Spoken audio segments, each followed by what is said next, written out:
Hey, what's up, everybody? Welcome to this episode of the podcast, episode 42 with Anthony and Carl. And Anthony's no stranger to the podcast. Carl's a new guest and a good friend of mine, known him for a long time.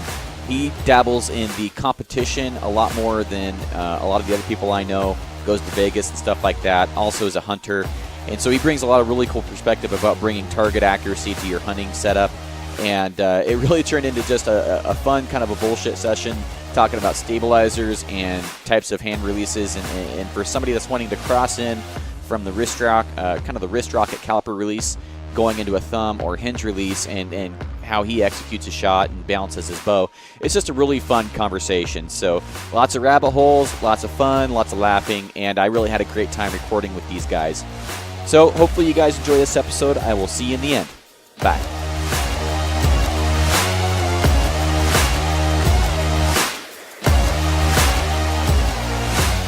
Yesterday, dude, graveyard. You're gonna get caught up on stuff. Well, no, on my weekends. Aren't you supposed to be driving around arresting No. people? I'm not working last night. What I'm saying is, like, graveyard, when you try to normalize on your few days off. So, like, last night I wanted to go to bed like a normal person. I was up till 4:30 in the morning. Just go to sleep. Like, just staring at the TV. Like, please be tired. Nope, nothing. So I do a lot of stuff like that. More beers. That'll be tonight. So you stayed up and watched the finals of the archery. What was that? Lancaster Classic. Lancaster Classic. Which I heard, and you'll know, it doesn't count towards anything, right? So like your tournament standings, like Vegas and stuff. And so it's not an NFAA shoot. It's just just a shoot. A private shop's shoot, really. Mm-hmm. But it's big, very promoted, lots of money. Dude, it looked legit. Like they had special lighting and like platforms and everything. It was like, holy crap. Well, in front of the shooters, they got their screens on their targets. So Yep, camera set up on the target. Yeah. Really? That's pretty sweet. Well, let's get some intros going here because I have one stranger to the show and then one not so stranger to the show, but still super strange. Yeah. So let's go ahead and get Carl. What's going on? Not much, Garrett. How's it going? Pretty good, man. I've been wanting to get you on the show for a while. Right on. So finally we made it happen. So let's get a little bit about you. All right. Well, I've been a tournament archer for 17, 18 years now. Seriously, about 10 years. And just trying to do better all the time. Yeah. Hoping here in another year or two just to make the jump, get my pro card, and play with the big boys all the time. So what's it take to actually get your pro card? So in the NFAA, National Field Archery Association, it is a 97% of perfect, I guess, is the score. So for like a 5-spot round would be a 47x 300. Really? What about Vegas? Vegas does not count toward it because it's not. I can't remember what the guy said it was, but because it's NFAA is actually the 5-spot shoot. Oh, is it? Field round. Oh, okay. So I don't know shit about target archery. This is a whole new area for me. Anthony's really starting to dive deep into it, though. I'm finally shooting. Dude, your freaking budget bow is a target bow. Oh, yeah, I'll do the budget bow challenge with you. Here we go. Fanatic 3.0. Shelby, I'm in that. Well, actually, I'm not in that thing near as much as I should be. Okay, so. you stuck to the budget for purchasing the bow. Just the bow. But then the stab, sights, release. I'm not in it very much, and I really didn't go away from what I probably would have bought anyways. Right. I just happened. It all timing worked and prices were awesome. I didn't get any special deals kind of on the bow, but everything else, I just ordered online, or the arrows came from Bowtech also, but just good timing. Dude, Bowtech is selling some good deals. I went up there. They give you good deals. They give me good deals, but they give you even better deals. Yeah, I don't know. I don't know what it is. I don't know what's going on there. Different stages of love. Yeah. What's that Super Troopers quote? All my power is derived from my lips. Whatever it takes, man. So Anthony's getting into the archery, and he's starting to get upper 290s fairly consistently in practice. I'm hanging around like low 290s. And we're talking Vegas. Yeah. Yeah. I have shot mid 90s a few times, but it's mostly low 290s. But I mean, well, both of you know, compared to a year ago when I couldn't get my shot process under control because I'd fly by and panic, and I even tried sighting the sight in to where I wasn't really holding. Right. You know, because I'd get froze above it, like bad. Like we're talking like 6-ring bad. Really? And so I started compensating the sight for it, but then even that screwed with me because I knew I was still doing flybys, but it was even worse because now I'm not even holding where I want to hit and doing the flyby. I'm just completely pretty much just pulling it and letting her go. So I got that pretty well under control in this last year, and so I'm actually shooting again. Right. And I got to say, good. man, it was really – because I was feeling your pain because I was watching you go through that shit. And then, like, towards the end of the league last year, I was starting to get a little bit of the target panic. And then finally, you switched to the hinge. I did that this year. So yeah, I went to a thumb button and then got that under control. And then just here, well, right after I got this target bow, I was at Waldron's and I caught myself just hammering that trigger again. And then that's when I was like, I'm done. I walked out there and grabbed a hinge, and I've been loving it ever since. I mean, it changed my scores dramatically right away. Yeah. So minus a couple whoopsies. Like let the bow kind of creep on me and then go to let down, but don't come out of the shot. So my wrist is already still coming through. And so I'll go to let down and boom. And there goes that arrow. Dude, I think it was yesterday? I've done it twice in competition. You and I were shooting the other day. We were shooting one round each. I think it was yesterday. And I'm using my wrist rocket for the first time in forever. Right. And then so I'm saying something to Anthony, and I'm like, I forget what I'm doing. But anyways, the bow goes on me, and it pulls me off the back wall. I wasn't paying attention hardly. And I'm like no longer looking through the bow. My hand is going past my face. Bow goes off. Freaking almost an X, dude. I was like, hell yeah. Good bow. Last arrow of the whole round or match. Or See, whatever when I you do call that, it. they're about a foot high. I'm not saying I could do it again. Not going to replicate it. No. Well, Carl, you went to Vegas last year, man, and you spanked it. Like, you killed it in your flight or whatever. Yeah, so. My first 2 days weren't what I wanted, but the third day finally showed a glimmer of hope. Yeah. Well, you switched to that Matthews, didn't you? I switched to Matthews from the Hoyt 6 days before Vegas. Bo came in, set up. That takes some stones, man. Yeah. I mean, I was not shooting that well with my old equipment. And so what'd you have to lose kind of thing? Yeah, exactly. I had no expectations going down there. In fact, I changed bars in the middle of Vegas last year. I bought new set on like Friday after I shot my qualifying score, back to the condo, threw them on there. Yep, feels right. Let's see what happens tomorrow. Really? Man. Well, just a little bit more background on Carl before we start getting in here.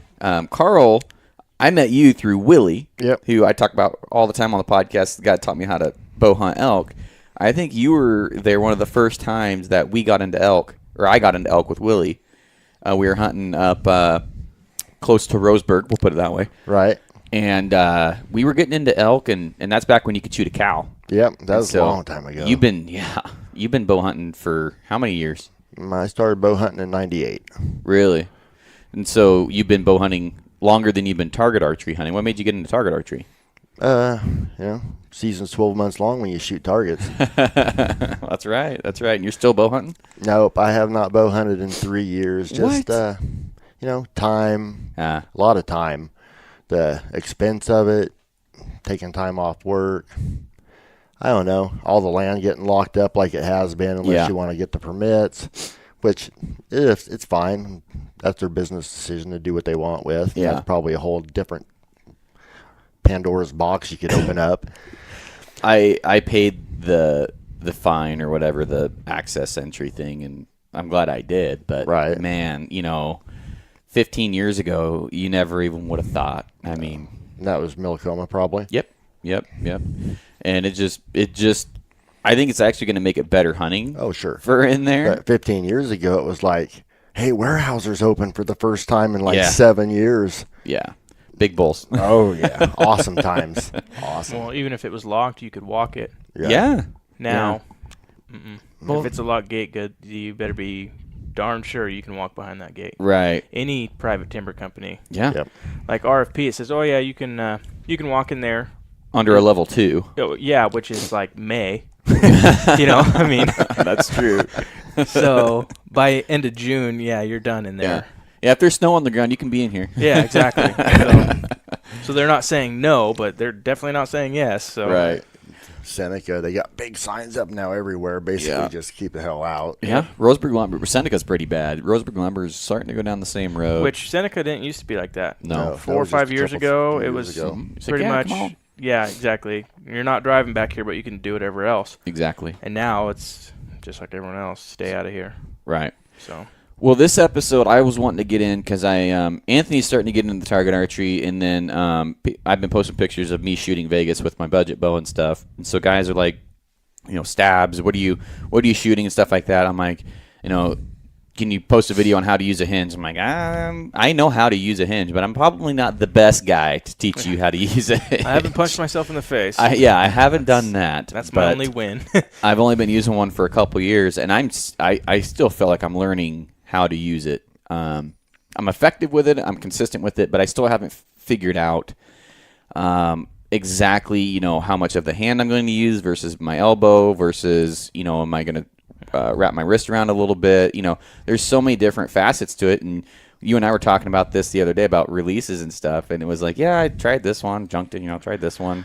It's like you go through a release a week. I don't know how many I've been through till I finally settled on the one I have now. And What do you have now? I have a Scott Ascent right now. It's a stainless steel handle, micro adjustable head, micro adjustable click. So it just fits. It may not be for everybody, but it's for me. Well, I want to go over the stabilizers on the first part of it. Sure. And especially for, I don't know if you ever use sidebars for your hunting bow or anything like that. I did not. That came out a little bit like right as I was getting done. And I mean, you all know how it is hunting the coast range. Yeah. You're trying to go through a wall of rhododendrons, and you don't want a 12-inch sidebar hanging up on every stick. So Right. everything was like tight spot quivers and keep everything pretty tight to the bow and low profile. And Unless you're me, I use my bow as a plow. Fits real thick. that's all they're good for sometimes. It's either gonna hold up or I didn't want it anyway. So. But the flip side of that is if you're hunting units and you got a bull out there at 70 yards, Yeah. you want tournament accuracy, not paper plate. So That's the thing that guys forget is, we always talk about how brushy it is, but if you're hunting units, man, you can get those typical Western far shots. I mean, I know a guy here locally that, without using names, he's smoking stuff past 100 yards and consistently. Yep. And probably the same guy that I work with. And yeah, he's a shot. He's a shooter, and he grew up a shooter. I mean, he is a great shot. I shot with him for years. Oh He yeah, was I a guarantee widget. you we're thinking of the same guy. Oh yeah. But so he's, you have those guys out there, and they're shooting the hinges for hunting. They're doing all these things. You saw the Born and Raised show this year. I think Trail was using a hinge, Yep. and just like it was a target, just got that separation, that surprise release. I'm not going to say Levi started it, but he had to have been one of the first ones that was video. Levi Morgan. Yeah. Well, you got Dudley out there doing it too Yep. now. I mean, so in your opinion, if someone's going to start looking into stabilizing their bow, and then we'll get into the release part of it, and Anthony, if you got anything to add here, how do you go about even starting to pick out a stabilizer from a target archer and a bow hunter perspective? I call Carl.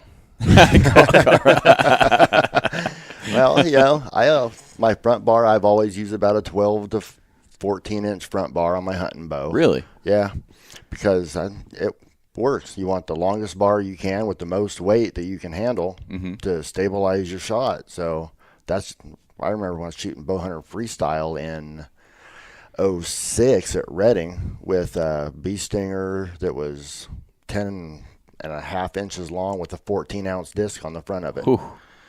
And that's what all the serious bow hunter freestyles guys did. That was before back bars were even allowed. Really? Well, a lot of guys are really starting to hunt with those back bars, but we'll get into that here. And a lot of tournaments, and we're going to talk a lot about target archery on this one too, because we have you. So a lot of those have restrictions on the length. Yep. What is that restriction? It is 12 inches from where the bushing goes into the face of the bow. Really? To the end of the bar. Really? What about if you added a quick disconnect? All added into it. That's what I thought. 12 inches, absolutely maximum. Yeah, because my quick disconnect, back when I had one, was an inch long. Yep. And then so I had a 10-inch stabilizer. Right. And so it was perfect. It was right there at that 11 inches. Well, like my old Matthews, the bushing stuck out about 3/8 of an inch or so, or maybe less than that, ballpark. So I measured that, measured the bar, and measured my quick connect, and all right, that's 12 inches minus a 16th just to keep me legal. And I actually called the old owner of Bee Stinger, Blair. I was like, hey, I need a bar that's 10 5/8 inches long. Really? To be perfect. No problem. Really? Yep. That's pretty cool. I wonder if they still do that now that they've gotten bigger. Oh, yeah. You really? I bet you could probably call about any stabilizer company and say, hey, I need a bar that's this long. I've been shooting spiders for a few years now, and Sean out of, I think, Medford. Yep. Super cool dude. Oh, yeah. And so I get asked, if I use others, and I'm like, I could. I just like supporting the guy. He's a local guy. Oh, yeah.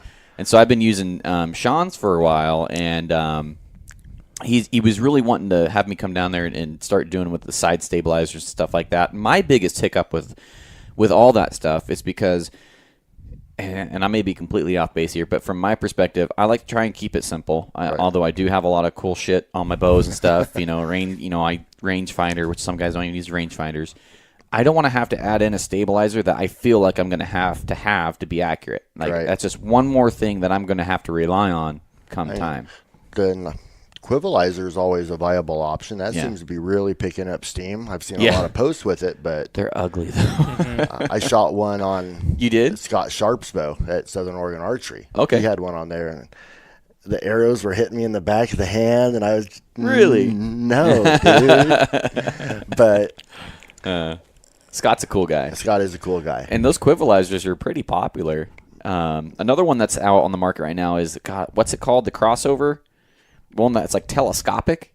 I have seen that one. Corey Jacobson. I've never seen those in person, but I know what you're talking about. I haven't seen those in person, but and there's another company that makes one. It's 14 inches long, but it's got a mount so you can run, say, 8 out front and then the other 6 out back. Really? So it's one piece and it mounts to the side of the bow. Okay, yeah. So it's got the same concept, but it's only one bar.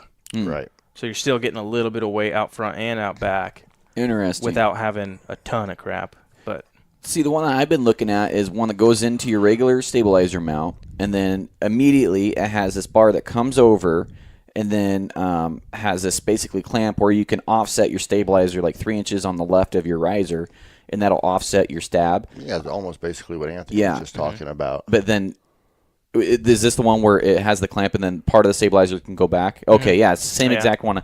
I've been looking at those because those would get everything you need. I think it's like wick stick or something. Is that what it is? Maybe. For some reason that sounds right. Yeah. See, to me that's just one stabilizer still, but then you're getting a little bit of a back and you're getting a front stab. Right. All out of one. And but then again, like on my hunting bow, I'm just running a 12-inch spider, and that bow holds super well. Yeah. And it's just a 12-inch front bar, and there's nothing out the back. And I notice every for hunting, year, anyways. Yeah, it seems like every year I go a little bit longer on my stabilizer. Just a little I've been running bit that longer. stabilizer, I think, for 3 years now. Have you? So, I mean, you got to figure in this day and age, the bows are getting so short and so compact. Yeah. It's still the same game as it was 30 years ago when a short bow was 44 inches long. We're still hunting out of the same tree stand, so something. Yeah, it really don't matter how much you put on it. Right. You're still not going to add up to what they used to use effectively. For sure. Well, let's go into setting up a stabilizer. Because we were talking to Anthony, and I'm like, I don't know really what I'm talking about here for target guys, but I know some guys point the stabilizer to the target when they're aiming, and I noticed his was a little angled up. Probably just the difference in the quick connect, because Yeah. a lot of quick connects now will be a 5 or 10 degree down. Yeah. A lot of them are straight. Yeah. If you really watch the Lancaster Classic in the championship division, you would see Dave Cousins, when he shot off, he actually uses a 5 or a 10 degree quick connect, but it's turned 45 degree angle. So he's got 5 degrees down, 5 degrees right offset. That's what works for him, what he's found to tune the bow to his shot. Interesting. So there's all sorts of little things you can play with to try to make the bow hold better for you. And don't get caught up in square is square and flat is flat, and it's got to be just like this. Right. 'Cause I went to a 10 degree down now. Yeah, and you're shooting better with it. Yeah, but then like I was telling Carl before I got here, I added some weight to the back, and yesterday I couldn't hold on target to save my life. I mean, you're always going to have shake, and you're never going to be perfect, but I was having a hard time holding it on the face, it felt like. Really? So And that was just 2 inches or 2 ounces. 2 ounces. You and took I off those the back. 2 ounces off the back, and it came. I mean, I wasn't holding very good yesterday, anyways, but it came right back way better. So, I noticed I get too tense, and it doesn't matter what your stabilizer setup. Right. Like I can tell when I'm shooting good and relaxed, that bow hardly moves out of that 10 ring, and I get tense, and it's just all over the yellow. It just freaking dancing everywhere. But Really? it's all up in my upper shoulders. I'm just super tense, and then I notice I'll engage my pointer finger into the release, even though I shouldn't be. I should be relaxing that part of my hand, but because I'm starting to dance around, I'll get tense, and then I'll kind of clench, and then I'm just trying to pull a freaking bow apart because It ain't going to rotate. it's not going to rotate, and the hinge can't work. Right. So I'm just pull, and the bow's probably like, all right, dude, do this right. Like, and then I have to let down, and then every once in a while on the letdown, she goes off. Well, on the stabilizers, what would you recommend on picking or starting off for a guy? Because here's what I see a lot of people do. They go freaking cheap on the stabilizer, and it's like, man, I would rather have you go more expensive. And we're talking $80 versus a $10 little, coil that's 4 inches long. Yeah, I mean, a lot of cool. people will confuse vibration dampener for a stabilizer, too. That's a good point. Two different totally things. A little 4-inch doinker rubber vibration dampeners that you'll put on there. Like a little limb saver. Yep. Not a stabilizer at all. No. All it's there for is to soak up vibration. Yeah. I used one of those for years. Yep. I remember when the S coil first came out. Yeah, I thought that was the exactly. coolest thing. Yeah. I mean, I shot pretty good back then, but that wasn't doing anything for me as far as being stable. Nope. So. No. Once you get to about a 10-inch or a 12-inch front bar, that's when you'll start noticing, oh, wow, it's not really swaying anymore. Yeah. Well, I noticed the other day, I was shooting like I felt like I was shooting a little high as out at the range. Was I with you out at Myrtle Creek? It was a while ago. And I'm like really steady. Oh, yeah, I'm like, I was man, there. I feel really good, but I'm shooting high. I'm like, I wonder what changes. Then I set my bow down. I go pick up my arrows. I look at my bow. I'm like, oh shit, I forgot to put my stabilizer on there. So yeah, impact changes. because of Impact it. change and everything. So I guess that leads me into these new telescopic stabilizers. Is if you are changing the amount of weight, because if you're changing the amount of distance from the riser, it's going to have a bigger impact. The weight that you put out there is correct. Yep, I believe that. So how are you? First of all, would you have to take in consideration when you're making that thing go way out there for a longer shot? Are you going to have to change your point of impact or for aiming? I think a lot of it would have to do with the tune of your bow. Really? Because it affects just the harmonics is what it is. Interesting. A harmonics change. So, yeah, potentially. Yeah, because I notice when I put a lot more weight on, it just feels like I have to. I don't know. And maybe it's just me dropping my bow arm, but I feel like if I had like 6 ounces to the front, just be extreme from where I'm at now. I feel like I'll shoot low. Maybe it's just me. I know when I put that 10 degree on.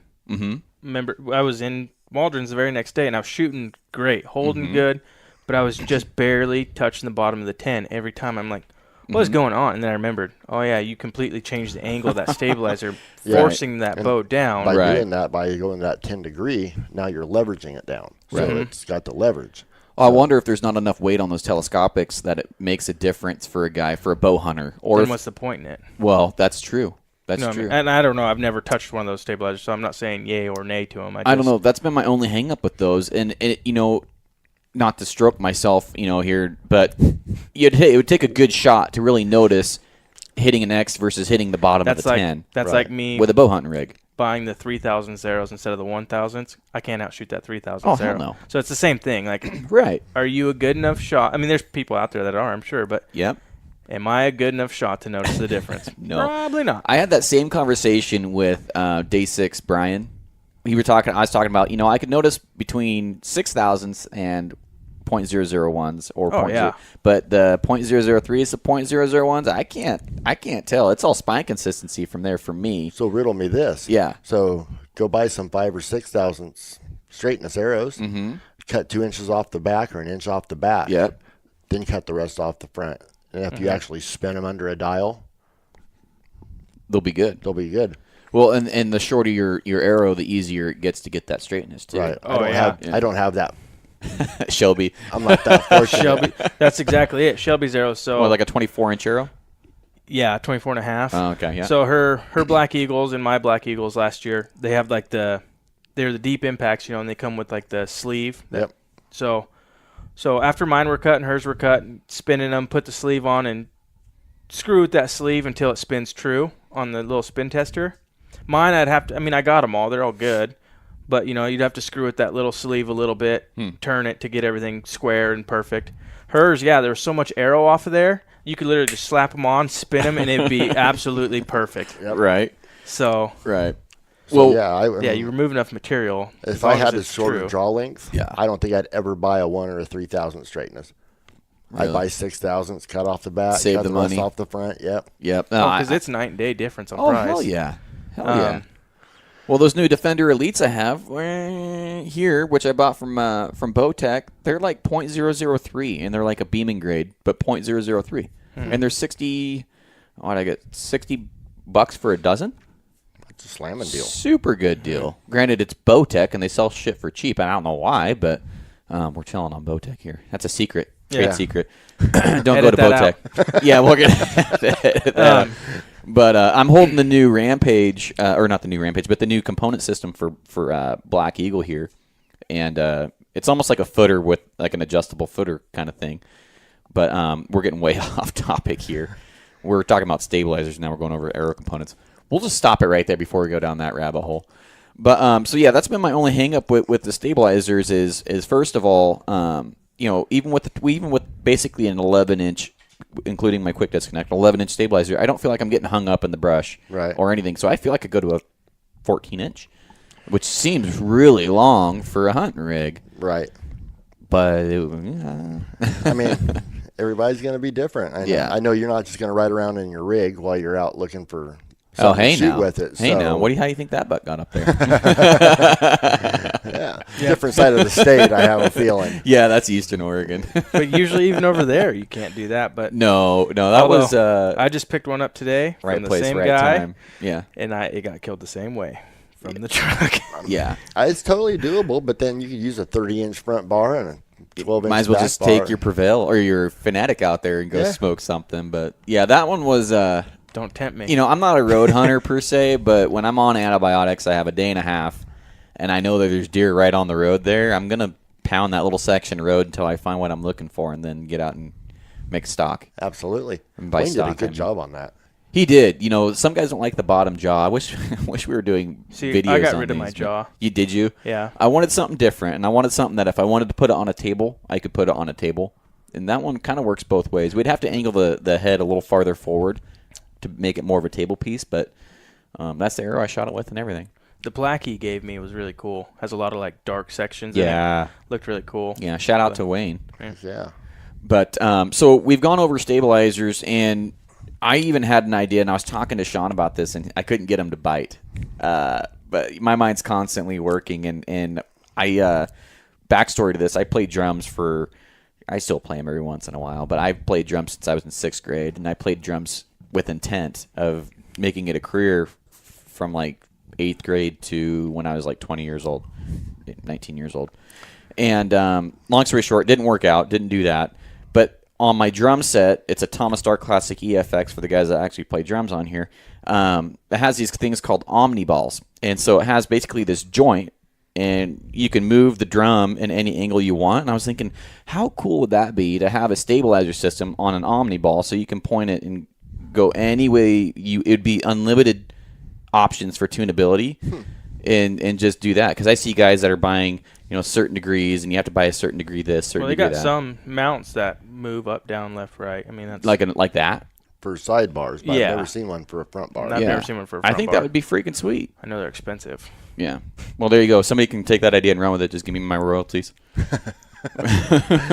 That's the thing. Like with Target stuff, there's no such thing as cheap. Nope. Yeah. Like I really like my spider stabilizer on my hunting bow. The reason I don't run on the Target bow because a full setup would be like $500. That's going to be anybody, though. Yeah. I mean, AAE, bee stinger, spider. Yeah. Pick your poison. Any time. And it's not even really the bars, it's the weights. Yep. I mean, you're going to average $6 to $7 an ounce. Yeah. Is it really? I've got some weights in here. So I'll sell you guys. I got a good deal on my bars offline, and it was still over $200. Seriously, I see. I'm cheap, man. I'm selectively cheap. You're trying to get me to buy a Target bow. Well, so this needs to be known right now. I should find the text messages. This guy told me, because I tried to get him to buy a Target bow. I'm like, just join me. Just do this. Oh, blah, blah, blah. He said, if you start beating me consistently, I'll buy one. Well, I've beat him every time we've shot together since I bought this bow. That is not true. Oh, my I God. beat you probably twice. One arrow shoot-offs don't count when there was no 10 rounds before. Well, and granted, my top cam was all sorts of fucked up. So yeah, I took his bow to Bowtech, and they were like, what's not wrong with this thing? I don't get it. Was working on it. Posts are in wrong spots for draw stops. Yeah. The dials are all screwed up. The little gold piece on that cam was bent. The top cam itself, the bearings were shot. I don't think it was like that when I got it. I'm like, so you're telling me it should be fine? Or? Yeah, they wouldn't even give him the string back. Oh, damn. we had to use that string that Austin made me. But so I shot a 267 the other night at League, and you guys were there. I was cool. I was cool about shooting 267 because me as a shooter, I was doing my job. Right. The bow wasn't. Probably because of the people that set it up. Which is fine. This time I believe that. Yep. This time I believe that. So now that I have that good string on there, tuned bow, 290s. I should be shooting 288 to 292, somewhere in there. Right. With a 8-inch or 10-inch stabilizer. I keep wanting to say stab. I'm going to have to commit just to saying stab. But so let's start. Okay, so we went over the stabilizers. Let's go over picking a target release for hunting. Because a lot of guys are wanting to start to get into the hinges, really. That's the cool thing right now, seems to be hinges. Right. And so from the guy that's tried pretty much every single one of them out there on the market. A fair amount. A fair amount. For a guy wanting to switch over from a wrist rocket to get into a handheld, what would you start with? Would you start with a hinge? Boy, that's a slippery slope to go down, man. It's like an expensive slope. It's an expensive slope, even on with some of the good Facebook pages. Yeah. My release cost $200. Yeah. I think I paid $220 for mine, brand new, because I'm like that. I don't mind spending the money for quality shit. But yeah. Me either. What's John Raines call that? He calls that accuracy through aggressive spending. Better archery through aggressive spending. Yeah. Yep. I know a guy who can't get himself under control and just buys gear, and it's like, is this me? No, not you. You can buy all the gear you want, but it's when you're not doing your part, it doesn't matter. Oh, yeah. yeah. Once you get quality gear, then when you buy a hinge, and you're sitting there like this, and with the hinge you go like this. You better be careful. He listens to this show. Like, when you're doing this like hard, you're still punching that trigger. There's just no finger trigger there anymore. Right. By the way, if I ever punch a trigger, you guys need to tell me, because if it's subconscious, I'm not going to know. Granted, I swear to God, I don't punch the trigger unless I mean to. The other day, we're finishing up a league. I'm like, I'm just going to punch this round and just see how good I can do. And then it was not good. It was not good. But anyways. There's a few good releases out there on the market with safeties, which is something a lot of people like. Personally, I do not, because it does not lend itself to accurate hand and wrist position every time. Really? Because once you take the safety off, that's where your hand is. So if you're in a good position here, you get maximum leverage. Mm-hmm. If you're already behind it and you take the safety off, you're out of pull already. Mm. So you're never going to get there no matter how much.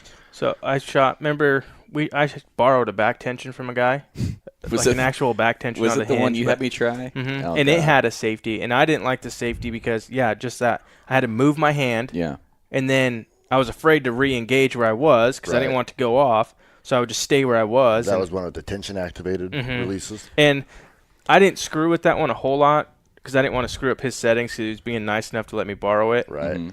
I think it was way too slow because, I mean, you just pull. I mean, just reefing on that thing. They're based on weight. So if your holding weight is, let's not say on a hunting bow where you're shooting 80% let off at 70 pounds, so you're only holding 12-ish pounds at full draw. So you want that to break at about 14 pounds, 13 and a half to 14 pounds.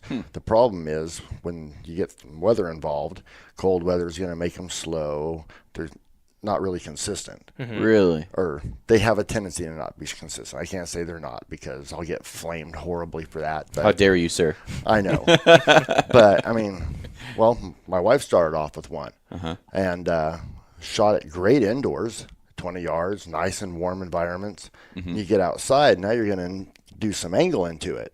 So if your form isn't perfect, it's a bear getting it to go. That's really interesting. Well, I noticed that.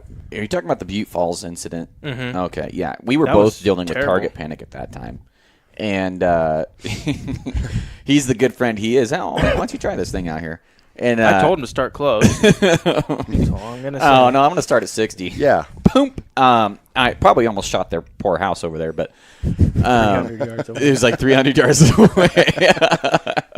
And the safety alone was like its own mindfuck. Like, it was like, holy crap. Like, as soon as it, like maybe go, and it was like, and then I said something to the effect, oh, God, and then it went off. That was the last time we ever seen that arrow.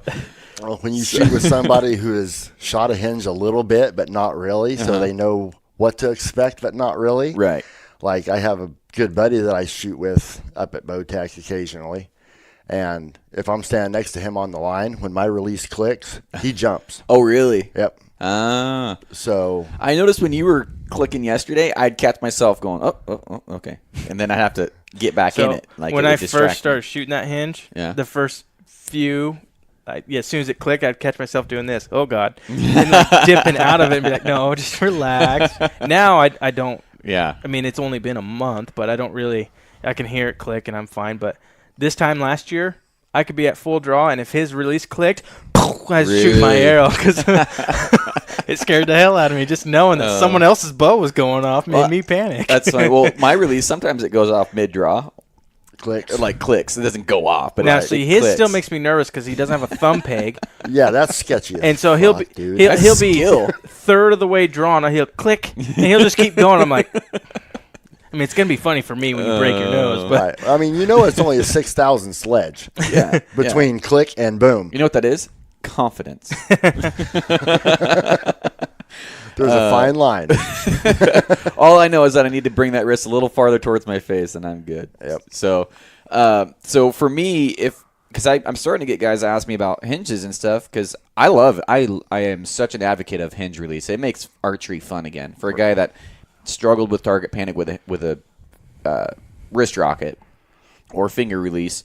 It really, God, it was just like starting fresh. That's one thing I see online, and I don't agree with it because target panic is target panic. Right. It don't matter what release you have, you've still got target panic. And right. Sooner or later, even shooting a hinge, you're going to be on a target, and it's going to be right. You're going to rip it, and the result's not going to be what you want. Well, it's a mental deal. That's a great point. And John Dudley, I think I even heard him say one time that a lot of guys use releases as placebos. Exactly. It's a short-term fix for a long-term solution. That's precisely correct.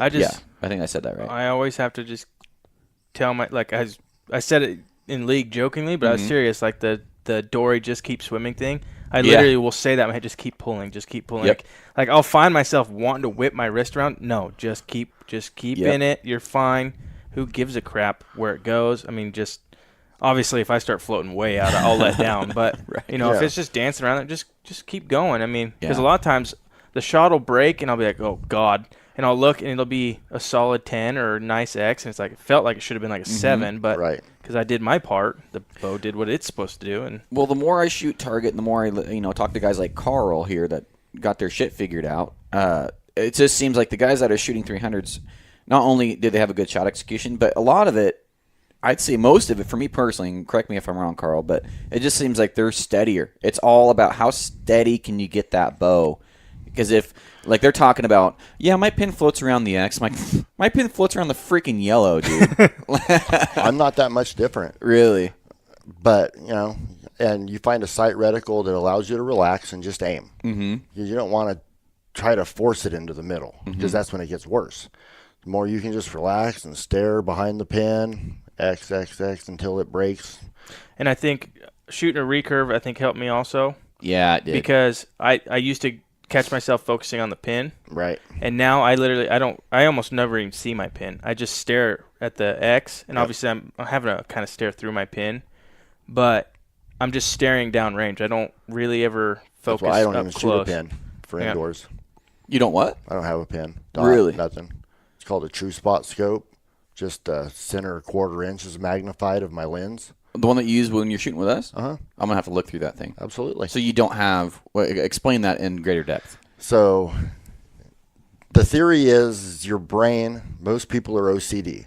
Mm-hmm. So you get a bunch of circles out there. Your brain wants to line up all those circles into a perfect tube. So you've got your peep sight, you've got your scope housing, and it wants to line those up. So in the middle of that scope, there's just a 1/4 inch magnified section. Oh. That's 6 power. Okay.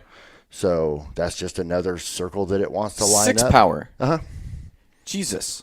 Dude, some people shoot like 8 and crap. Do you have a clarifier then in your peep? Yeah. I was say, holy crap. I can shoot a 2 and know what I'm looking at, but I have to 6. shoot a clarifier just with a 4. Do you? Like tonight, my peep wasn't coming around perfect, and it was so freaking blurry a few times I still shot. I mean, every single person's different. Well, that leads us into a whole nother area. Oh, peep. dude, that's such a deep hole to go down. It's confusing. You're talking aperture sizes and clarifier powers. Yeah. Well, I was wanting to get my if I dad a didn't have clarifier. help, like between Carl and the guys at Bowtech and stuff, it's confusing trying to get into Super. target. Yeah. Because there's endless options for everything, not just the bow, everything, all the way down to your peep. Yep. Right. I mean, as a hunter, you never, you just get your Put the standard biggest size peep peep. you can in there so you can get lots of daylight and call it good usually. and then make it work. Well, there's a lot to it because I noticed it for the first time at Hoodoo. For me personally, shooting 2 years ago at Hoodoo with Bryson and shit, I'm forgetting names here. Your group of friends that are now my group of friends too. Ryan and Chase. There we go. I sound like a douche now. There was snow. Right. And holy crap, it was like, whoop, and was like, man, and then when it got darker and darker, I could see more and more and more. And so from a target perspective, that's really important. Oh, we fight that all the time. Yeah. You shoot early in the morning. The shadows will change between now and noon. So, your eyes dilating. And is there any, because here's another great, fantastic archery invention, if it's not already been invented by Garrett Weaver. Adjustable apertures on a fixed peep. So you'd screw it in. I've seen them screw it out for recurves because they can't use magnification in their scope, but they can change it. And there's like a adjustable objective almost, like a camera lens. Yeah. You turn it and it opens up. Or that's what I'm talking about. Yeah, it basically be like, so I can either take this one out and then screw this one in, and it would be like a 1/8 or whatever smaller or bigger than the one that's in there. Right. I thought that would be a great idea for somebody that's changing conditions constantly. Right. And now we got the Hamsky system that offers interchangeables inside the tube. Really? Specialty Archery just came out this year with one that's similar. Yeah, you can get their bigger, well, it's not this big, but you can get their bigger peep, and then you can run all the way down to their smallest with just inserts. Yeah, see, that's what I'm talking about. Yeah, and that's what I have. I have a Hamsky. I don't have the specialty, but I'm starting to to like specialty for a long time. But I went there for that one, but they didn't have it, and they had that one, and so that's what I ended up with. But they just released a new podium peep at the ATA this year, so I'm going to check it out in Vegas. Well, let's go over. Let's get back into because we found another rabbit hole there. It was peeps. It was On point rabbit hole show. So let's keep going back into the releases here. So for beginner tips, we never really even started or came up with an idea of what somebody should start with. And you said with the safeties, probably not the best idea. It's probably a good idea for a beginner, but you're going to get to a point where it's going to cause more issues than it's going to cure. Really? I feel. So I just got my wife a new one from Stan. Stan offers, it's called a trainer lock pin, so you can pin the hinge closed basically. Mm-hmm. So you can draw your bow with it and go through your whole routine. It clicks, it fires, but it doesn't fire the arrow. Really? And you let down, reset it. That would be killer. That'd be really cool. I'd have to get – so I want Shelby to get a hinge just because I've seen what it's done for me and you and anyone else who's switched to it. Yeah. But she's terrified of them. That's how my wife is. I actually gave it to her the other night and was like, here, hold this. And she's like, I'm like, it's not going to bite you. It's not even attached to a Dude, bow. I was afraid of them for probably 2 years before John was putting that bug on me here. You want to get to the next level, do this. I'm like, fuck that. Like, I have seen that. No. Yeah, that's why I was afraid of it. But then, like, when I finally switched to it, I've shot them and seen people do it's easy. Just keep your wrist turned, and that thing will never fire. Yep. You can keep pull your till thumb wrapped something around the peg if Yep. your release has a peg. Yeah. Yep. Just keep these two fingers engaged, and that thing will never never go anywhere. Okay, so backstory to this shit, because I got to explain myself now, because I was over in Eastern Oregon scouting for mule deer where I shot this one on the wall now, and Kim must have been screwing with my release in the truck. There's this little black thumb peg that goes onto the screw that goes into the release itself. She didn't know that thing was important, apparently. So that thing disappeared, and now I shoot with my thumb, not even on the screw because it hurts. So I just grab the actual handheld release. But I've shot so much with that screw on there, it's like 5 degrees bent now. Yep. So it works. Yeah.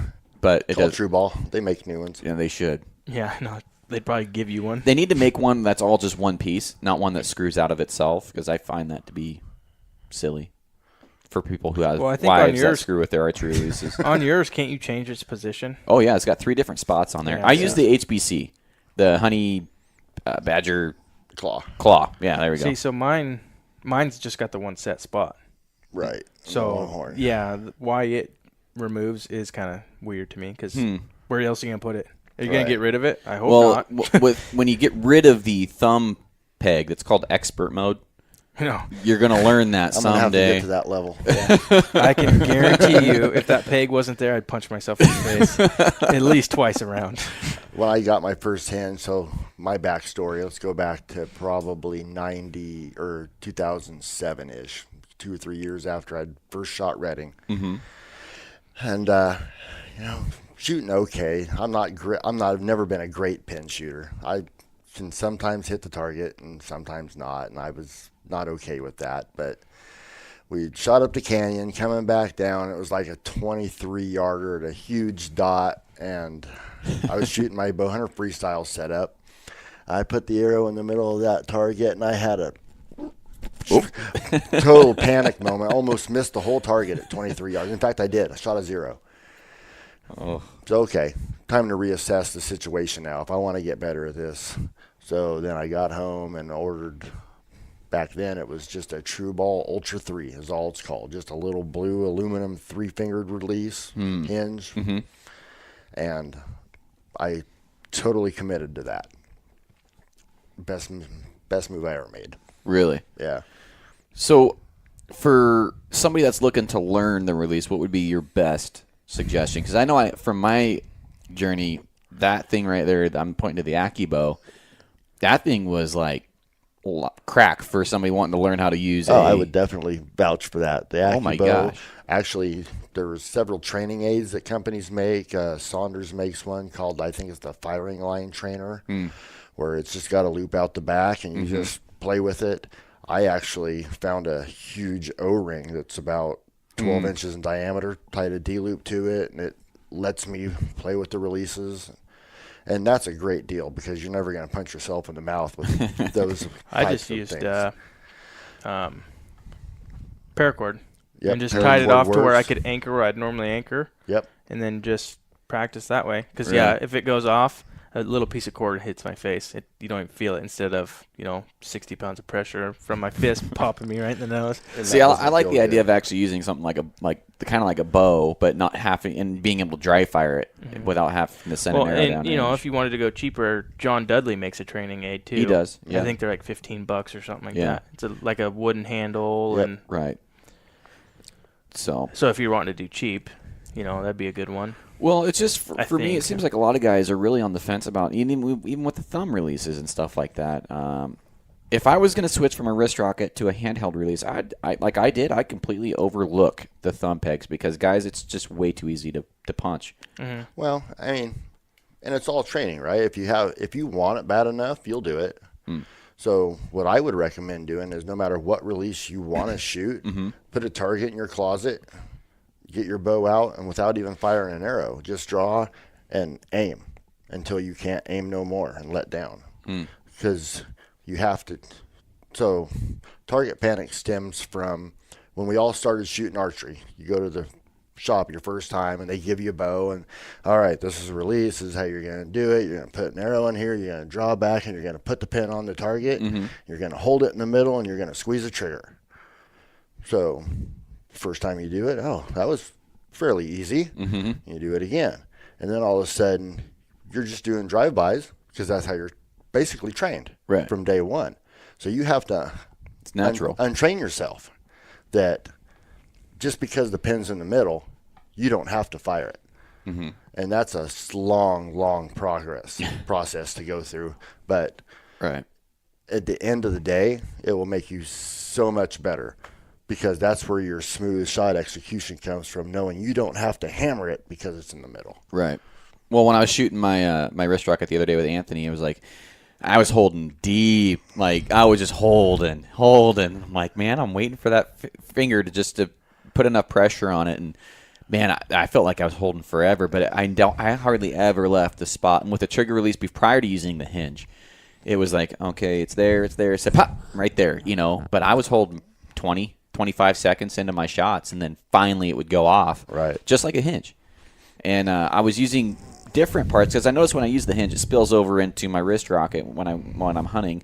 And so what I was doing is I was elevating my wrist a little bit like that, and then I would just barely get it right to where it wants to break over with my hand, and then I would relax my wrist. And that little bit of relaxing your wrist brings your wrist down, Right. pulls your finger farther into the trigger, and that's how I was getting that. It's completely different than what I've done in the past. Right. Holy shit, it felt good. I think Scott makes I think it's called the Hex Hunter.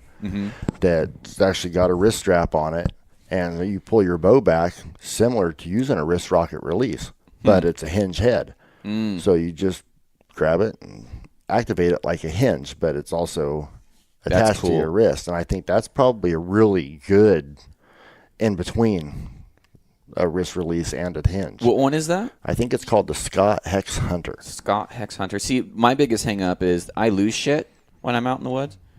Calls, bugles, packs, Releases sometimes. releases. I don't think I've ever lost a gun, but I forgot spotting scopes, radio, you name it. Outside of a firearm or something I could shoot something with, knives, everything, binoculars. Rangefinders. I almost left my bow last year in Southern Oregon. So. Did you? Yeah, I shot that buck and broke them all down and got driving, and I was gone. I mean, I was moving, just driving. I'm like looking around in the cab. What is different? Like something's not right. And I'm just driving. I'm like, what is it? What is it? And then it clicked a few miles down the road. It's your bow. It's not in the truck. I just left it leaning against a tree. That's funny. Drove back, and of course I drove back careful because I'm like, don't run it over. Right. Right. And I just left it leaning right against the tree. God. What is the biggest, most valuable thing you've ever left in the woods? For me, it'd be and never found. I've lost knives twice. So the first one, my grandpa's given me a replacement since then, but he gave me a knife that I had for years, and then I left it in the woods. So that wasn't worth a ton of money, but It stung a little, but sentimental. Luckily, my grandpa's still around, and he gave me a new one years ago, and I still have that one. But I've lost a couple sets of knives out in the woods. I don't think I've ever left anything in the woods. Because, you get doing what you're doing, and then you set it down, and you load meat, or you do whatever, and then it just stays there. Right. Well, there's go ahead. I feel like I just try to keep. I know where everything's at, and okay, so. Okay, now we're getting to the truth. Yeah. Something jogged my memory here. So, I think it was the last year I hunted. The year before that, we were around Roseburg. We'd had a herd of elk put to bed the night before opening day. Went down there the next morning and jumped the herd. Didn't pan out that day, so we ended up going back. I went back a little bit later, and I parked, and I was putting a sneak on them. No, it was the same time. And my fanny pack had not been closed all the way. Fanny pack? Yeah. Like the nice Predator. I used to have one of those. That's all I needed. Put it that way. I went, oh, shit. So I start going through it, and all three of my knives that I carry are gone. Oh, shit. So I go back up the trail that I was on, and there's one right there. Oh, shit, there's the other one up there. But I found everything that had came out, but I was about sick. Yeah. See, I've gone hunting. I think it was even with Anthony. No, every time it never fails. This guy loses or breaks something. I mean, all the way down to one time. Bet your ass. We got back to the truck and he was missing a leg to the tripod for his camera. It's like he didn't That's have not my fault. It was he didn't have anything that he could lose himself. So the gear was like, "F it, I'm out of here." Yeah. This is Garrett's tripod. I'm just gonna lose a leg. Yeah, I found it later though, and I found the bolt. I did not find the nut that went with it, though. Oh, God. I've gone hunting with Anthony. What? I hope Shelby doesn't listen. I lost my wedding ring one time hunting. Oh, yeah. I said my knife. I lost a ring. He found it, though. I found it a month later. Yeah, you did. Outstanding. In a clear cut. I lost my wedding ring as well. Pretty much the same way. I've lost 3 now. I started buying the rubber ones. Oh, yeah. Yeah. It's cheaper when you lose one. Absolutely. Yeah. I still have my original one, but I don't ever wear it. Yeah. I don't. Yeah. Well, long story short. Problem with the rubber ones, the wedding rings, and we are so far off topic here, but the problem with the rubber wedding rings, if everybody's looking at those things, don't do it because it lets the soap and the moisture get under your ring. You just gotta and that take shit it off. Eats away your skin. Oh. I had what's that flesh-eating bacteria that fucking eats your skin? Yeah. I didn't really have it, but it smelled like it. It was gross. Yeah, they stink, but you wash your hand. I always just take it off. Yeah, who takes their ring off when they wash their hands? Someone who doesn't want to smell like poop. I completely crop dusted the whole archery league last time, so you're talking to the wrong guy. We've gone hunting and I'm like, hey, look, there's binoculars. Oh shit, those are mine. The next day. So it's like when you go hunting with me, sometimes it's treasure hunting. You find shit that I lost. I found a hoochie mama once. I mean, maybe. That's pretty good. It's probably mine. Was it near Roseburg? It was near Roseburg. That's probably mine. I mean, I probably chucked it after it didn't work. Probably because it made a wow sound. So it didn't stay in the rig very long either. Well, let's get back over to the releases here. So if I was going to go away from a wrist rocket, because most guys are using those right now, right? If I was going to make that decision, what would be your first couple tips of advice? Go to the archery range or your archery shop and see what they have on the wall, if they have anything at all, because anything's going to be better than what you've got if you've made this determination. And you got to find what fits your hand. You got to find what you like. And there's so many different handles and weights, because now you can get them brass and aluminum and stainless brass, stainless aluminum hybrids, and it's very daunting for the first time shopper just to go. Yeah, you can get a Lancaster magazine, and just in that one magazine, there's like 10 pages of releases. Yeah. Or, I'm fortunate enough where I spend enough time around all the target archers where if you want to try a release, like, hey, man, let me see that. And so. Well, you and I set ours up pretty hot. So. Mine set up pretty hot, and it's still cold compared to a few of my Really? Oh, yeah. Huh. I don't know if you know Henry Bass or not. Ooh, is he a teacher here locally? No, he's a professional archer. Oh yeah, I don't know. He I'm way off on that one. he was shooting. Yeah, teaches first grade. Right? Yeah, he teaches. He was shooting government at Roseburg. True Fire Seer last year, and I tried to draw my bow back with it, and I couldn't even draw my bow without it trying to click go off. Oh, it sounds familiar. And I have mine set pretty hot, but Henry has me beat by about 10 times. I feel like mine could be sped up a little bit. We sped it up after I first got it because I was just shooting it how it came, and that thing was slow. And pull, and it rotate, click. Oh my God, I've been hold forever. Is there any type of, because it feels like another great invention by yours truly. It feels like there should be some sort of program or company that allows you to release swap. So if I have a release you want to try, is there any Facebook pages like that where guys can? I remember an Archery Talk thread that was started probably 15 years ago that was release swap. So really? You can try stuff out. It just seems like a fantastic, because you're right. There's so many different options Problem out is there. people would screw you. Exactly. Well, you need to have some sort of company that says, yeah, we'll loan you this, like Redbox, but for releases. Right. And then so if you don't return that fucker, we ding Charge you. you for it. Yeah. Yeah, that'd be a good idea. I think it'd be sweet, Carl. But here we got Vegas next weekend. We got Reading at the first weekend of May, which is really the only good opportunity us West Coasters have to see all the vendors. But, man, that's the only problem. Being on the West Coast, the archery following is so small.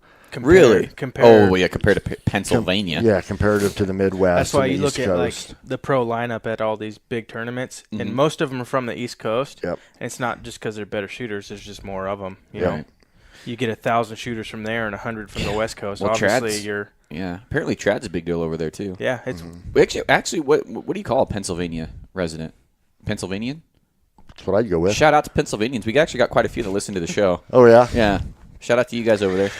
Lucky. I was playing the numbers maybe not game. right now when it's like negative 70, but right. Wasn't it like negative 60, like somewhere over there the other day? Crazy. Holy crap! They got like the Arctic blast over the vortex or something. Yeah, I'm not a fan of that. That's why I live here, not there. So I want to go over actually shot execution with the release, because for me, this is something that I have a lot of really genuine questions on. And like I alluded to it earlier, you have so many different ways you can manipulate that release. I think Levi Morgan even came out in. I wish I could have a better idea of where this article was, but long story short, he wasn't shooting his hinge like people thought he was shooting his hinge. Right. He was activating that fucker with his hand, Right? and everybody thought he was using more back tension, and so that kind of like shook the community up a little bit. It was like, well, That's how I activate mine. yeah. So I get solid to where I feel like I'm pulling pretty good, Mm-hmm. and then I'll just kind of let my hand rotate. I'm not really. I'm still pulling with my back, but it's more letting my hand come around. So by looking at it, you're holding it back with back tension. You're not activating it with back Right. tension. Once I'm to a certain amount of tension, I just kind of let my hand. I'm almost, and there's a few times it almost feels like it's gonna do what it did the other day and fly out of my hand. But I'm literally I'm to that point, and then I'm just letting my hand just almost try to let go of it. But you're staying in it enough, it's not gonna fly off when the arrow goes off. Right. But there's a few times it's like you almost feel like it might just completely come out of your hand, and then boom, it breaks and it's nice and clean. Right. And there's videos, George Riles, that has the Archery Learning Center in Snellville, Georgia, I believe. And great coach, awesome guy. He's got a whole bunch of videos on YouTube and stuff. And he's got one on there about activating a back tension release, actually, or even a thumb button, where once he gets hooked on there and he gets back to anchor, when he's executing, he just wants to feel his hand get longer. And so that allows the release to get into its position to fire. So it's more of a relaxed shot rather than a pull shot. That's how I shoot a thumb release. At least for now, that's what works for me. Yeah. Just because, like I said at the beginning of this, I'll find myself getting super tense, and then I'll start barely being on target, and so that just helps me stay in it and just kind of relax and actually execute a shot. once I get more comfortable and everything, I might completely change that. I don't know. Right. But for now, that's what works for me. So that's what I'm doing. Well, for me personally, like I experiment almost every time I shoot with hand placement where, how far am I gripping, like close to the hand, second joint. Then John Dudley comes out and says you should shoot closer to your fingertips, not closer to your palm. I'm like, okay, well, I like it kind of in the middle of my fingers is where I like it. Right. So and it slows it down. It seems like it speeds it up the farther out to your fingertips it goes, and it seems like my release slows down the farther to my palm it gets. So I don't know if that's universal for people. I guess if you look at the angle of your hand when you're there, you got that angle, and then when you flatten it out, you got less angle. Okay. So you're going to lose that leverage. That makes a lot of sense. So I like it. It feels, I don't shoot this way, but I experimented with it. I like it closer to the palm of my hand. I feel more solid, but then I'm buried into my face. Yeah. With the string and my release hand, so it just doesn't work. I mean, for 20 yards, you could adjust your sight to make it work, but if you were to go outside and shoot long distance, it's going to show itself. So, I shoot further out my fingers, but I definitely do like it closer to my palm. It feels more comfortable, but it doesn't work. The hardest part is there's no recipe. There's no one size fits all for shooting basically archery at all. What works for you may not work for Anthony and may not work for me and vice versa. I'd be curious to hear your hand placement and your shot execution and what that looks like. So I don't shoot with mine necessarily flat. I like it angled up slightly, not flat against my face. Okay. Well, that would speed it up, wouldn't it?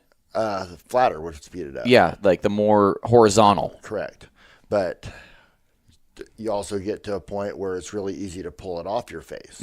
So if you find yourself shooting a whole bunch of arrows out to the left, that's just got to be your release coming off your face. You're chicken winging it, kind of. Yeah, because it's only got to come off that far to be a strong 9 at 9 o'clock.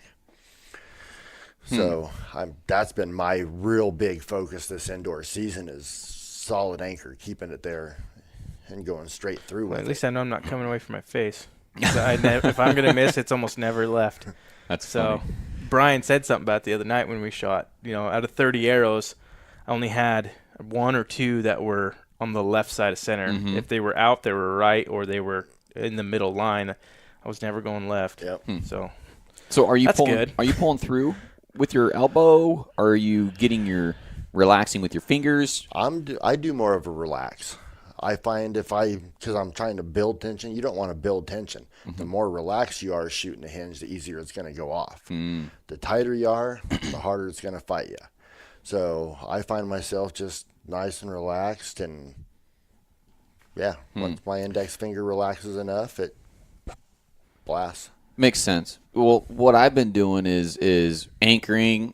I got that 45 coming, that 45 angle with my knuckles coming away from my face. Right. And pretty much right where the jawbone curves up is right where my knuckles are buried. Same. And then shooting a bow, that's pretty where funny, your guys. Ankles out, man. Yeah. Let's take a picture next time.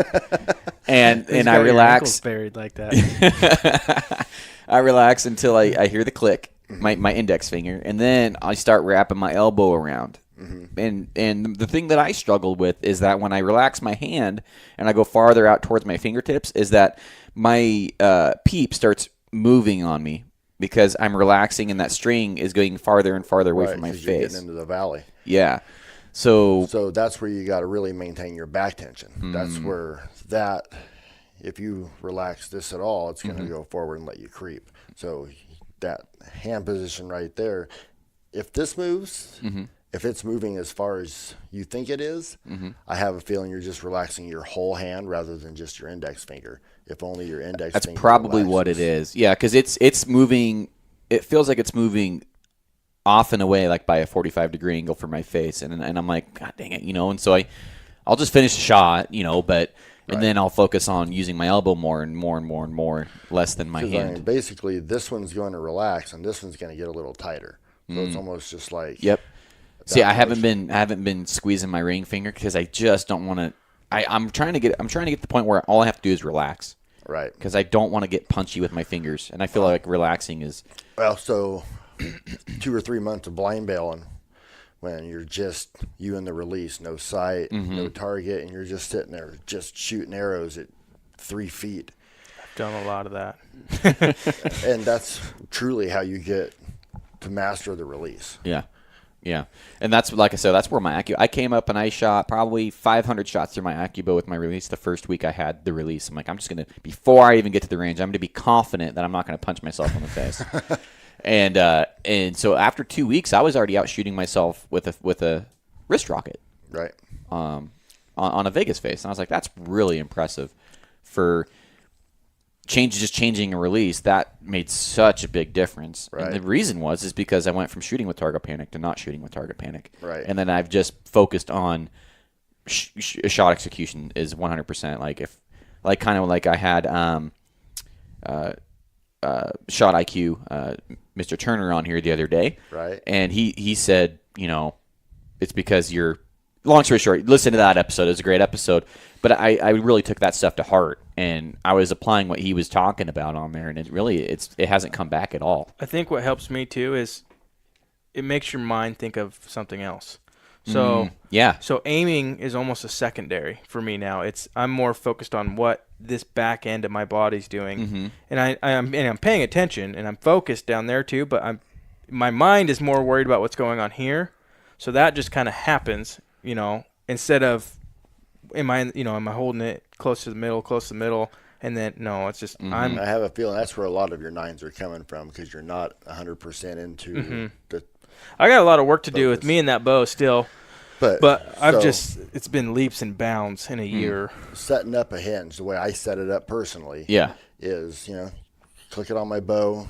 I want to come back, anchor, and get to the middle of the target and have it click. Because I don't want to start aiming and pull, click.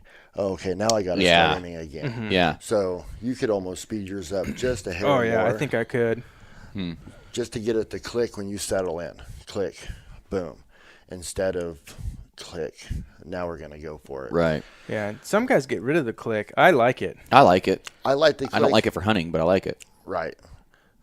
I mean, I don't even know how loud the click is, like out in the woods. I feel like it's like a 22 going off. Oh, exactly. But so depends how I'm shooting that day. If I'm not shooting good, that click is it's the click's fault. Yeah. I know a lot of guys that don't use the click, but I like it. I know it lets me know something's right, because I haven't been using it long, so there'll be a few times I'll get into the shot and I'll feel like I'm going, and no click. It's like something's wrong, so I'll let down because I'm doing something different. Because I know, when you and I played with mine just a little bit, it's clicking pretty early. Like about the time I'm settling, a little after it's clicking. It could be a little quicker, but so if I'm like engaged in the shot and I still haven't heard my click, either something's wrong and I'm about to pull straight through it, or I'm way off anyway. So something's wrong. So that's why I like it. I just feel like releases have been such an under discussed thing. Like if guys were so interested in releases like they were bows, the world would be a better place. I know a few of them. I got a few buddies that use releases like toilet paper. It seems like that's buying gear. Well, if I have the newest bow, I'll shoot better. And then they're just hammering the trigger. You're gonna shoot the same. I just feel like the guys that are minus Carl, but the guys that are buying these releases all the time are chasing something. They're chasing like a problem that isn't. It's like an underlining problem. They're trying to get that placebo. When I started buying all the releases, what I ran into was you shoot a hinge for a little while. Some days you're on, some days you're off. That's just the nature of the beast. So I was wondering if maybe a thumb button wouldn't feel better on a day when my hinge wasn't really flowing well. So then I started going down the rabbit hole of trying to find a thumb button that had the same point of impact as a hinge, because different handles will not have the same point of impact. That's a good point. And when I go out to Reading, for example, and I have to shoot 88 yards or 101 yards, if my hinge isn't working, I got to go to thumb button. I want to know that it's still going to hit behind the pin. So not even the same companies, not even the same style of handle, but for whatever reason, they both go in the same hole at 101 yards. Really? Well, that's a good point because I shoot a wrist rocket and I shoot my hinge, and I've always heard from John Dudley talking about if they're set up properly, they should hit in this very close together, and you shouldn't have to change your anchor really hardly at all between releases. And mine, I add a yard on with my hinge. I usually add a yard onto whatever range, and it's shooting the same exact as my wrist rocket. Mine was always left and right misses. Really? Just based on how far the hook was off my face. Well, what that could be is the way that the hook releases too, correct? I believe so, because some of them hook in, some of them hook out. I've heard that does affect the impact point depending on what, like a caliper release is going to have a different effect on the string than any type of hook. Right. So, which is really weird. I don't know. That's getting way into the weeds for target archery that a bow hunter like me probably doesn't need to get into. I don't know. The guys that want to geek out on it, though, we'll figure that out. Oh, absolutely. I mean, I bought probably 14, 15 releases. Jesus. In 8 years, trying to find the magic, and what I found was the magic's between my ears. It's not in my hand. Right. Are you still buying releases, though? Nope. Oh, no. If I do buy another one, it's going to be the same one, just set up a little bit faster, a little bit Really? slower. Interesting. And what one are you settled with again? You already told us The one. Scott Ascent. Scott Ascent. Okay. Well, I noticed that yours is really light compared to mine. Yours is brass, Yeah, mine's stainless. So Yeah. Ours are brass.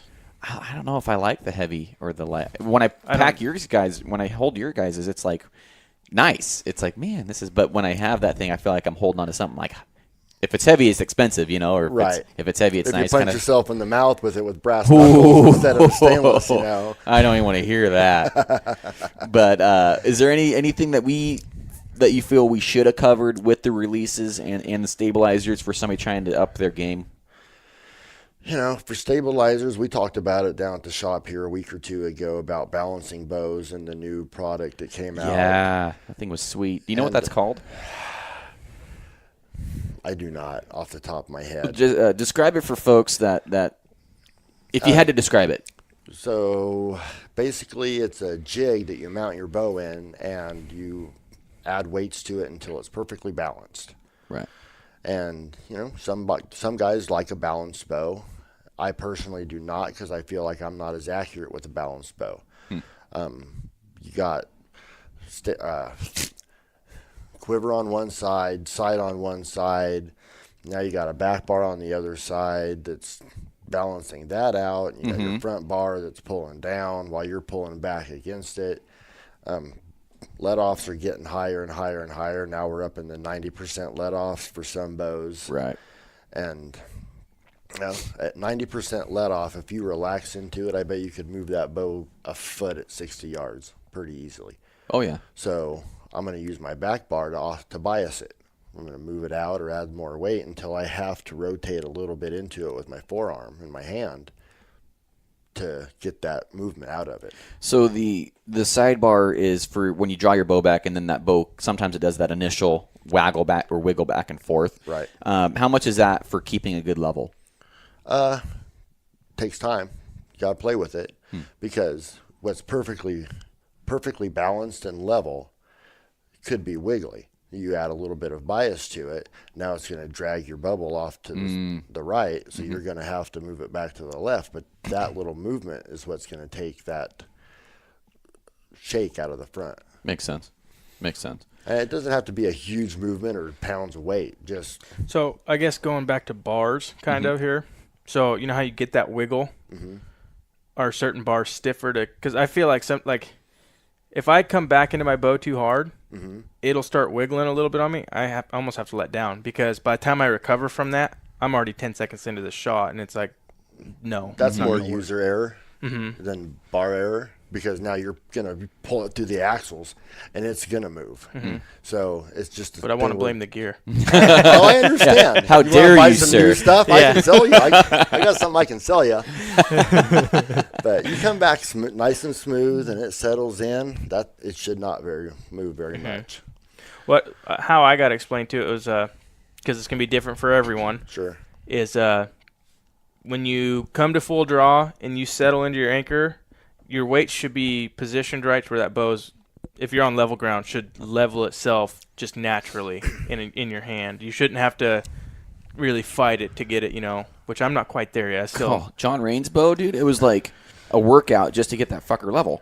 Yeah. He had like a pound of weight on the side of his bow. Oh, more than that. One of his big discs, I think, was either 11 I need one or of these. 14 I need one of ounces. these dumbbells. Yeah. So I bet it was almost 30 ounces. Dude, out he there had on a the side. ball, a muscle on the top of his shoulder. It was like a second shoulder on top of his shoulder. It was like, Jesus, dude. You go back through some photos online of guys like Mike Schlosser and Rio Wild back in the day.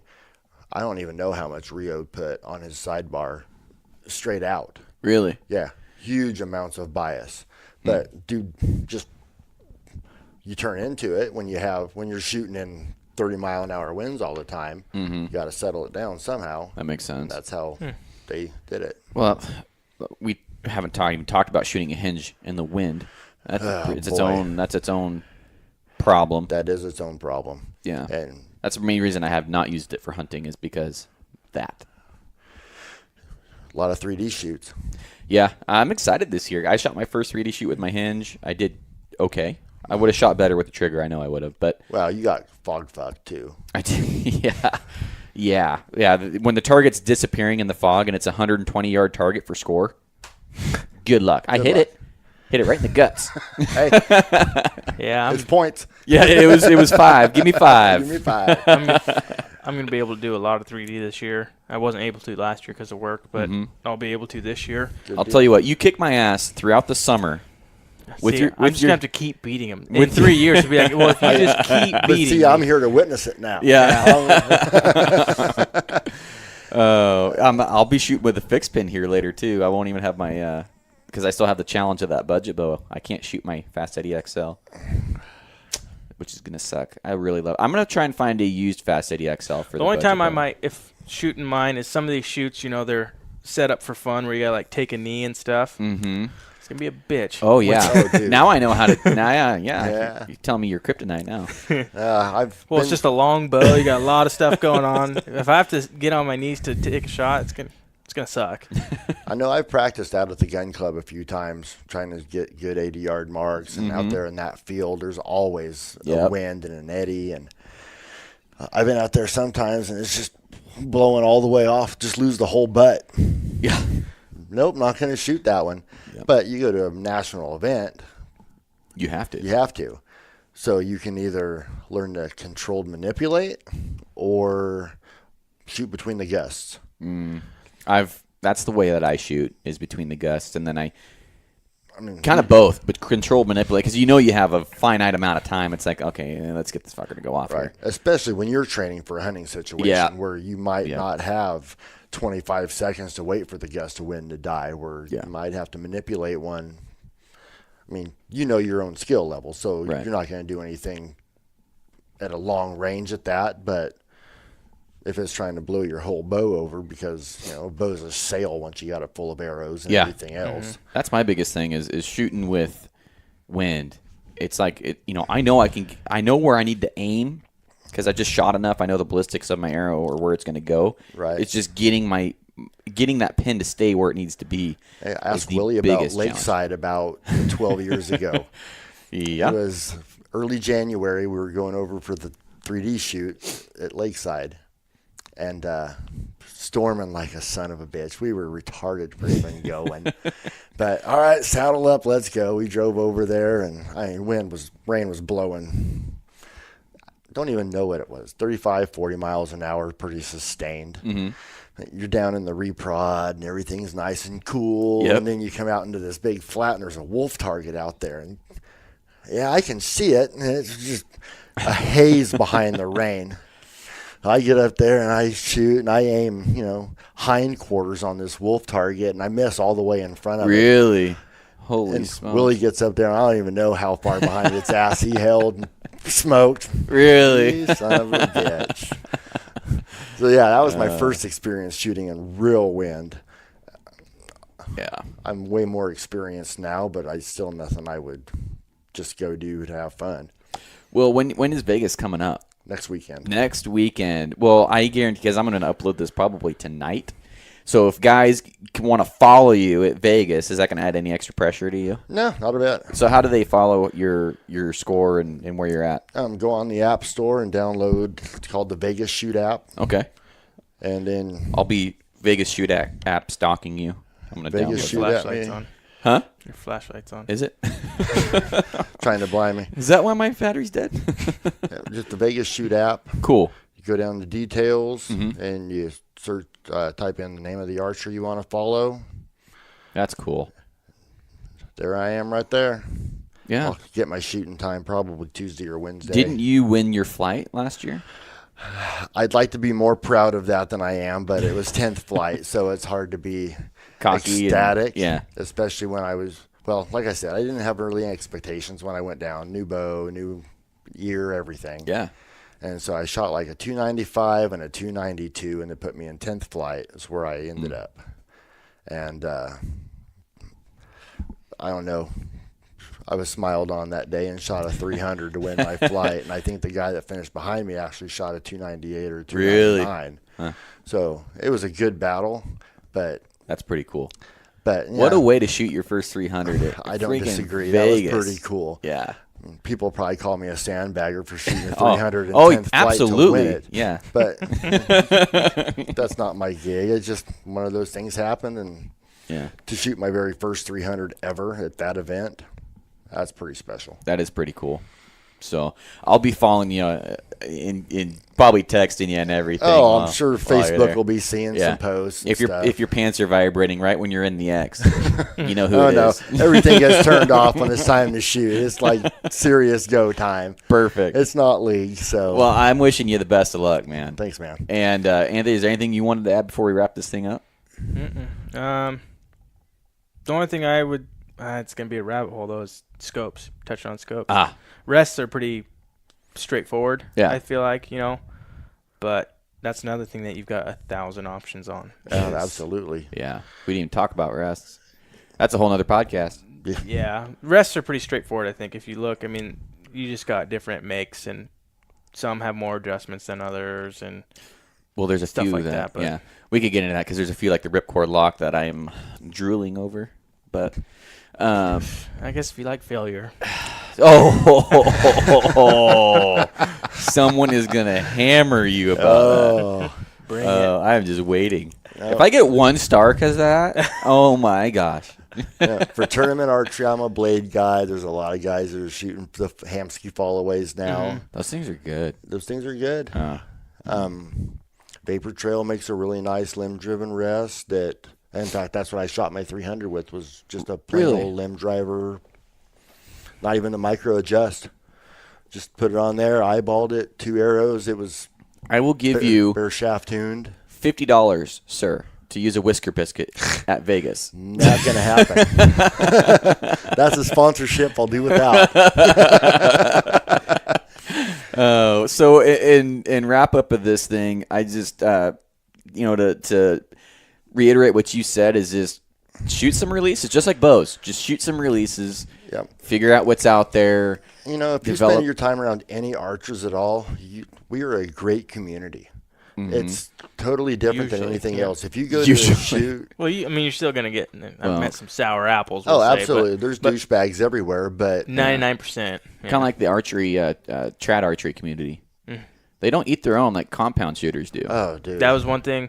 So I've kind of pulled out of that just because, especially now, being able to shoot a compound again, both of them take a ton of time, and I don't really have time for both. Right. And so I've kind of leaned this way again. Uh-oh. I'm not saying I'm done with the recurve, but You know how many people For have been now. asking me about you and your trad bows? dude, I shot that thing Surprisingly amount. every day. Like Yeah. in 2 years, so what? A little over 700 days. I bet you I didn't shoot that bow maybe 40 to 50 days. You know. I mean, even But if it was only 10 that's what arrows it at 5 takes, yards. though. Yeah. Yep. Yeah, it does. It really does. But now I'm trying to go down a different path that requires the same, maybe not quite the same, but a lot of time and attention to detail and effort. depends on what you want out of it. I You get out of what you put in. Yep. Yeah. And that's how I've always been. If I'm going to do it, I'm going to do it. Oh, yeah. And like I told you, I wanted this time next year be packing my bags. I'm gonna go to Vegas next year. Are you really? Mm-hmm. With the expectation of getting my ass handed to me, and See, I can do that locally. Yeah, but it's funner to spend a lot of money out I on just Yeah.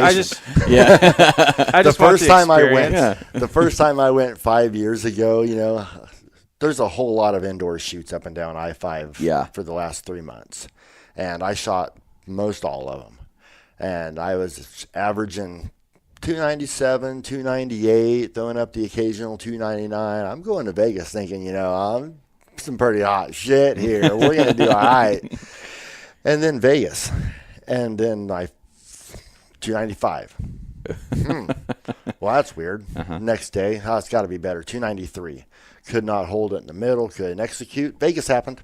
Yeah. And then the last day I shot 94. So I came home feeling pretty disgruntled for the amount of time I put into what I got out of it.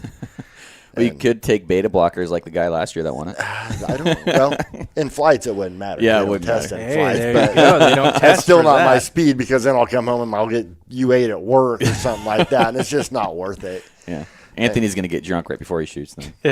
That's like a 3 beer maximum. Is it really? Anything past that, I get sloppy. Trust me, I've done it a lot.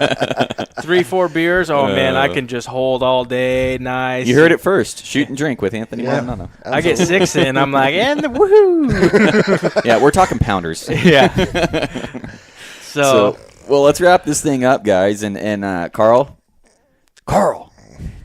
I just got to throw this out here. I went up to Carl. Was it last year? And Probably. And I was like, Carl, and I'm like, you don't know what I'm talking about. He's like, I know what you're talking about when you say Carl like that, but I've never seen the show, and I thought that was blasphemy, blasphemy, sir. Not ever seen Walking Dead.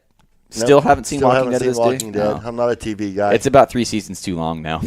I watch videos on YouTube. And Have you? Play some video games. And Well, Carl died a miserable death. I just watched want it till they killed Glenn, and then I was out. Really? Yeah. I saw the memes. So, I mean, I can keep up with it that way. Yeah. So probably that show probably made Carl one of the coolest names to have. So with that, guys, let's go ahead and end this thing. Appreciate you joining, and I'm sure we'll be podcasting together again soon. Thanks for the invite. See you guys. Later. All right, guys, that's this episode of the podcast. Thanks, Carl, for coming on to the show. You're an awesome dude. Anthony, as always, pleasure to have you. And for everybody listening to this, I'm super pumped about what the rest of the year has to bring. And you know what? If you can share the podcast with somebody, talk to somebody about the podcast, we definitely need a lot more ears and eyeballs out there. So spread the word. If you guys really like the podcast, the best way to help it grow and the best way to help us grow, there's a few ways. You can talk about it and refer people to the podcast. You can become a patron, patreon.com/onpointpodcast if you want to do that. We're working on developing giveaways and getting exclusive content or early access to the content on there, and just really appreciate anybody that takes their time to do that. We're still having reviews trickle in on iTunes, which I really do appreciate. Love seeing the feedback. 5 stars is the best you can give, and if you guys feel that we have deserved that, then be sure to do that. So outside of that, really appreciate everybody listening to the podcast. We'll see you on the next one. Bye.